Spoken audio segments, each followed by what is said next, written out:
Kajian kita adalah kajian kritis berdasarkan Al-Quran dan hadis, diperkuat dengan data. Jadi, kajian kita berbasis pada dalil dan data. Karena itu, siapkan Al-Quran dengan pikiran terbuka. Kalau tidak siap dengan pikiran terbuka, lebih baik tutup saja. Karena bisa berpotensi menyebabkan sesak di dada. Assalamualaikum warahmatullahi wabarakatuh. Alhamdulillahilladzi asbagha alaina ni'amahu dhahiratan wa batinah, wassalatu wassalamu ala rasulillah wa ala alihi wa sahbihi wa mawala. Berjumpa kembali dengan saya untuk membahas tema-tema penting di dalam Al-Quran dan hadis dengan perspektif kritis.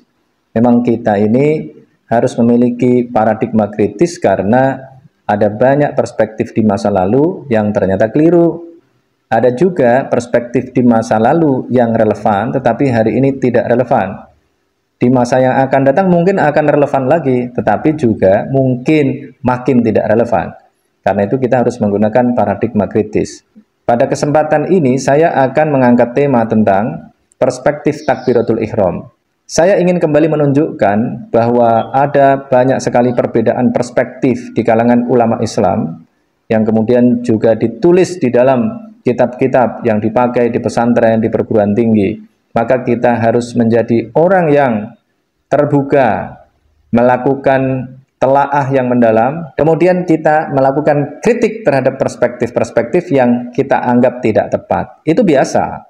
Di dalam dunia akademik, memang itu harus kita biasakan. Yang tidak boleh adalah kita menganggap yang lain yang berada dalam proses untuk terus belajar sebagai orang yang sesat dan menyesatkan. Siapa tahu kita juga berada dalam fase itu. Kita tidak tahu. Nah, maka yang diperlukan adalah kita berdiskusi keras. Tidak apa-apa berdiskusi keras, tetapi tidak boleh tadi saling menyalahkan. Itu buang energi. Karena itu saya ingin memberikan contoh. Pada kesempatan kali ini saya akan mengangkat ada satu tema yang penting dan kita lakukan tiap hari. Tapi ternyata setelah saya melakukan riset, mayoritas mengalami kesalahpahaman.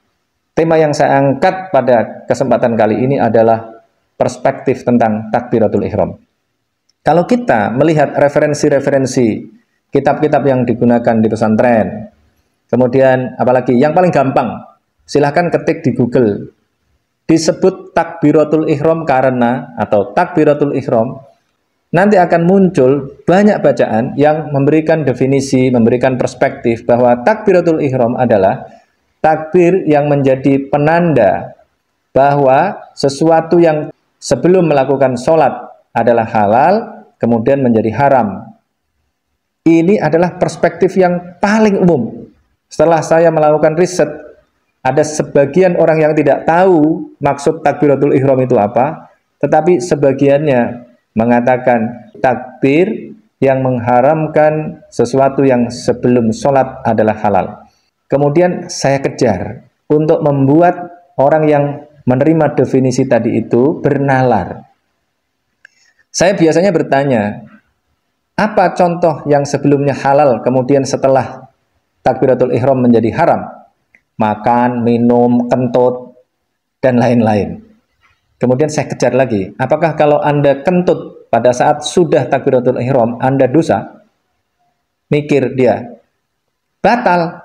Oh iya batal, tapi dosa enggak? Saya tanya begitu.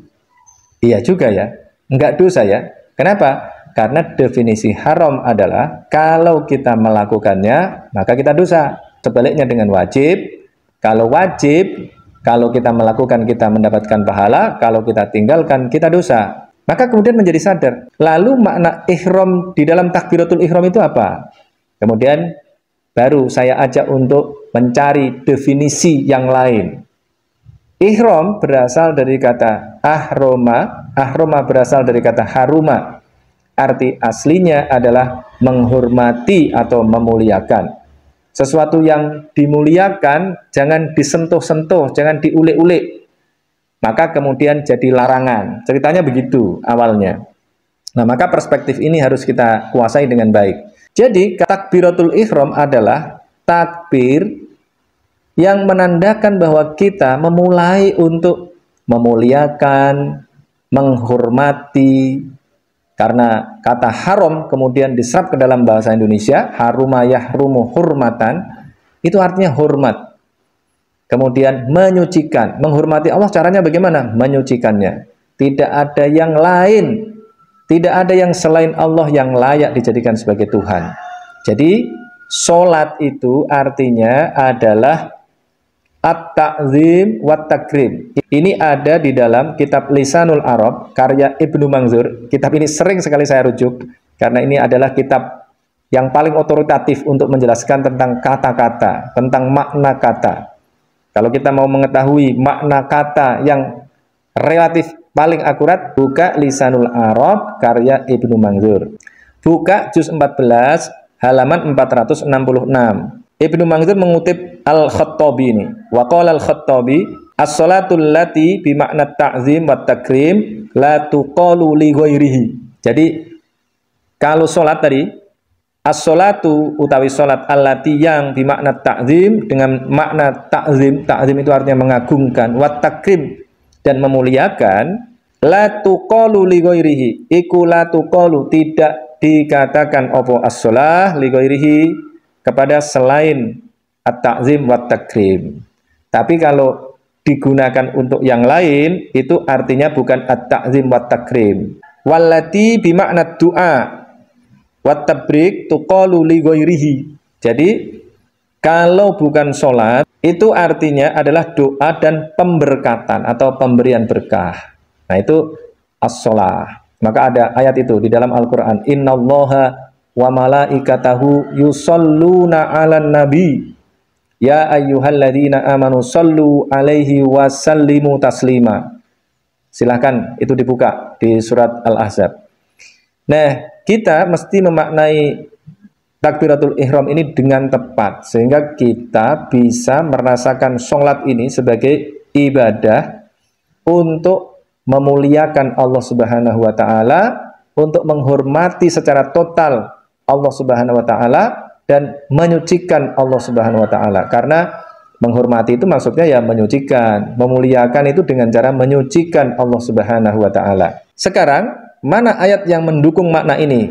Ada minimal 2 ayat yang memberikan perspektif bahwa kata haram maknanya adalah penyucian, pemuliaan, dan penghormatan total kepada Allah Subhanahu wa taala. Maka sesungguhnya kalau kita sudah takbiratul ihram, kita harus total menyucikan Allah Subhanahu wa taala. Mana ayatnya? Silahkan buka surat Al-Isra ayat 1. Subhanalladzi asra bi 'abdihi lailam minal masjidil haram ilal masjidil aqsal ladzi barakna haulahu linuriyahu min ayatina. Di situ saya jelaskan secara singkat saja, ada Masjidil Haram. Yang dimaksud Masjidil Haram di situ adalah masjid yang suci, masjid yang mulia. Yang mirip dengan itu adalah Baitul Maqdis yang ada di Palestina. Maqdis itu berasal dari kata qadasa. Maka ada Roh Kudus. Roh Kudus itu bahasa Inggrisnya Holy Spirit, berarti roh yang suci. Maka mirip itu, ada Baitul Haram, ada Baitul Maqdis. Ada lagi surat An-Naml ayat 91. Innama umirtu an a'buda rabb hadhil baldatil ladzi harramaha walahu kullu syai' wa umirtu an akuna minal muslimin. Silahkan dicek di situ. Harroma di situ maksudnya adalah memuliakan, menyucikan artinya. Jadi Makkah adalah kota suci. Makkah adalah kota yang mulia. Ini adalah perspektif bahwa kata haram artinya adalah mulia dan suci.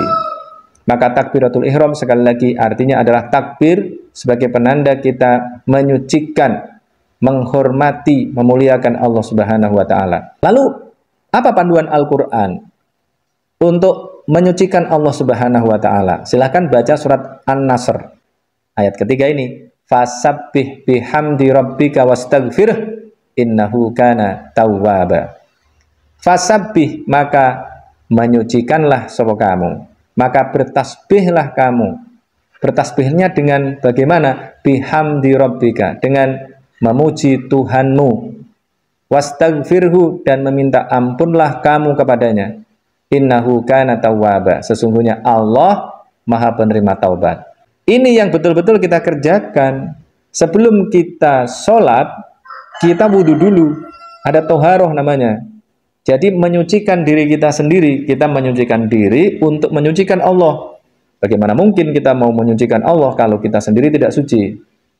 Maka kita menyucikan diri kita. Setelah itu kita baru menyucikan Allah. Maka setelah Allahu Akbar, takbiratul ihram, kita kemudian membaca tasbih sebagaimana yang diisyaratkan di dalam surat An-Nasr tadi. Fasabbih bihamdi rabbika wastaghfirhu. Maka yang kita baca ya 3 itu. Maka setelah takbiratul ihram kita membaca kabira walhamdulillahi katsira wa subhanallahi bukrata wa asila dan seterusnya. Isinya ya tasbih sama hamdalah. Itu kalau kalangan NU biasanya membaca yang ini. Kemudian kalau Muhammadiyah biasanya membaca Allahumma ba'id baini wa baina khotoyaya kama ba'adta bainal masyriqi wal maghrib. Itu adalah manifestasi dari istighfar. Setelah itu membaca surat Al-Fatihah didahului dengan Alhamdulillahirabbil alamin. Ini adalah versi yang menganggap bahwa basmalah tidak bagian dari Al-Fatihah. Jadi langsung Alhamdulillahirabbil alamin. Jadi kalau menganggap bahwa Bismillahirrahmanirrahim bagian dari Fatihah, berarti juga masih ada Alhamdulillahirabbil alamin, dan itu pujian kepada Allah yang luar biasa. Alhamdulillahirabbil alamin arrahmanirrahim maliki yaumiddin iyyaka na'budu wa iyyaka nasta'in. Itu adalah pujian kepada Allah. Jadi substansinya adalah bihamdi rabbika. Setelah itu membaca surat, bebas membaca apa saja. Membaca surat dalam Al-Quran itu semuanya baik. Kemudian ruku, Allahu Akbar. Yang dibaca adalah, kalau mau lengkap, sebagaimana di dalam surat An-Nasr tadi, fasabbih bihamdi rabbika wastaghfirhu. Ada yang baca lengkap, subhanakallahumma wa bihamdika Allahumma gfirli, karena substansinya 3, tasbih, hamdalah, dan istighfar. Tapi kalau mau membaca yang pendek juga boleh, subhana rabbiyal azim. Kemudian bangun, sami Allahu liman hamidah. Allah mendengar kepada orang yang memujinya. Pujian lagi. Ini kasusnya adalah Abu Bakar dulu ketinggalan sholat. Dia lagi ngurusi bisnis, sibuk, kemudian lari ke masjid. Ternyata Rasulullah baru ruku. Maka dia saking senangnya kemudian bilang Alhamdulillah. Malaikat Jibril kemudian menyampaikan kepada Rasulullah bahwa sahabatnya baru datang dan memuji Allah. Kemudian diperintahkan bangun mengucapkan sami Allahu liman hamidah. Tadinya juga Allahu Akbar. Maka saya pernah ditanya anak saya waktu itu masih kelas 1 SD. Saya kaget juga, anak saya bertanya, "Abah, kenapa itu kalau bangun dari ruku kok sami Allahu liman hamidah? Sementara yang lain Allahu Akbar." Untungnya sudah baca cerita tentang Abu Bakar yang ketinggalan sholat tadi. Kemudian setelah membaca sami Allahu liman hamidah, baca lagi Rabbana walakal ham, dan seterusnya. Itu pujian lagi kepada Allah. Kemudian turun sujud, bacaannya sama, subhanakallahumma wa bihamdika Allahumma gfirli. Kalau mau baca pendek, subhana rabbiyal a'la. Kalau tadi subhana rabbiyal azim, karena Al-Qur'annya sebelum turun surat An-Nasr di menjelang akhir masa hidup Rasulullah, dulu sudah ada ayat fasabbih bismi rabbikal azim. Kemudian turun juga ayat sabbihisma rabbikal a'la, maka dibaca di dalam sujud subhana rabbiyal a'la. Kemudian bangun dari sujud, yang dibaca banyak sekali itu, rabbighfirli warhamni wajburni warfa'ni warzuqni wahdini wa'afini wa'fu anni. Itu juga substansi memohon ampun kepada Allah Subhanahu wa taala dan seterusnya. Jadi dalam konteks ini kita bisa melihat bahwa takbiratul ihram itu tidak ada kaitannya dengan sesuatu yang haram halal tadi, itu nggak ada. Makanan haram halal, pekerjaan haram halal tadi itu tidak ada. Yang ingin ditekankan dalam perspektif takbiratul ihram adalah at-ta'zim wa takrim, melakukan pengagungan dan pemuliaan kepada Allah Subhanahu wa taala. Tentu saja kalau kita memuliakan Allah, mengagungkan Allah, ya kita akan mengabaikan yang lain. Hanya Allah saja yang besar, yang lain kita anggap kecil. Maka yang lain tidak kita urus dulu. Menghadap presiden, menghadap gubernur, menghadap bupati, yang lain itu kita anggap gak ada. Maka yang lain ya diabaikan dulu. Setelah salam baru yang lain diurus lagi. Nah, ini berarti kan ada perspektif yang berbeda. Perbedaannya ini sangat signifikan. Tetapi tidak kemudian saya mengatakan, wah itu salah, itu sesat. Tidak. Dan bisa jadi saya justru yang dianggap sesat. Kenapa? Karena definisi yang diterima oleh mayoritas umat Islam adalah yang tadi. Kalau kita cek sekali lagi di Google, yang mendefinisikan seperti saya ini, ternyata cuma tidak banyak. Lebih banyak yang mendefinisikan takbiratul ihram sebagai takbir yang mengharamkan segala sesuatu yang sebelumnya halal. Tidak mendefinisikan sebagai takbir yang menjadi penanda kita masuk di dalam zona kita menghormati, memuliakan, dan menyucikan Allah Subhanahu wa Ta'ala. Nah, disinilah kita harus selalu belajar, kita harus banyak baca, sehingga perspektif kita yang mungkin di masa lalu dianggap benar, kemudian bisa kita koreksi. Dengan demikian kita akan selalu menuju pada arah yang lebih dekat kepada kebenaran. Demikian yang saya sampaikan. Wabillahi taufiq wal hidayah. Wassalamualaikum warahmatullahi wabarakatuh.